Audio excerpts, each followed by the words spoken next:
वास्तव में गोटे गणतंत्र रे सरकार स्वर केवे गणमाध्यम हो पार ना। गणमाध्यम हूँ गणकर स्वर, साधारण लोकंर स्वर।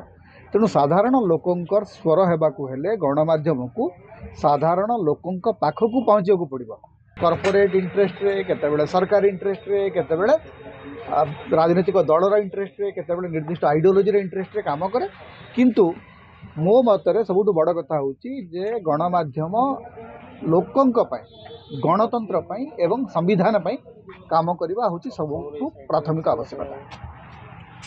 देखो गणमाध्यम को स्वाधीनता मिलवाई जो भाया संविधानिक आवश्यकता अच्छी सेटा आज पर्यंत भारत में आमे पाईना। भारतर संविधान नागरिक संविधान सहित प्रेस स्वाधीनता को मिलित भाव में देखुची। जमिति जो देश गुड़िक गणतंत्र रे निजको ऊपर को उठे अमेरिका भाया देश से प्रेस फ्रीडम रो गोटे सांविधानिक मर्यादा सांविधानिक मान्यता अच्छी। भारत में नागरिक स्वाधीनता एवं प्रेस स्वाधीनता मिसिक ताकू गोटे स्वतंत्र सांविधानिक मान्यता मिलवा दरकार। द्वितीय कथा हूँ जे सरकार माने जो माने भी आसुचंती से माने चाहूचंती जे गणमाध्यम सेमानंकर स्वर हो। वास्तव में गोटे गणतंत्र रे सरकार स्वर केवे गणमाध्यम हो पार ना। गणमाध्यम हूँ गणकर स्वर, साधारण लोकंर स्वर।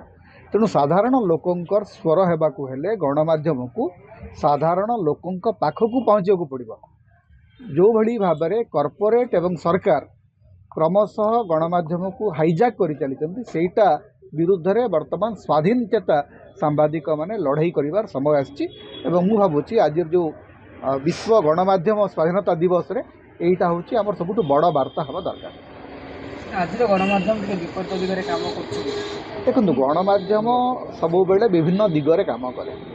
केतेबेले कॉर्पोरेट इंटरेस्ट रे, केतेबेले सरकार इंटरेस्ट रे, केतेबेले राजनीतिक दलर इंटरेस्ट रे, केतेबेले निर्दिष्ट आइडियोलोजी इंटरेस्ट रे काम करे।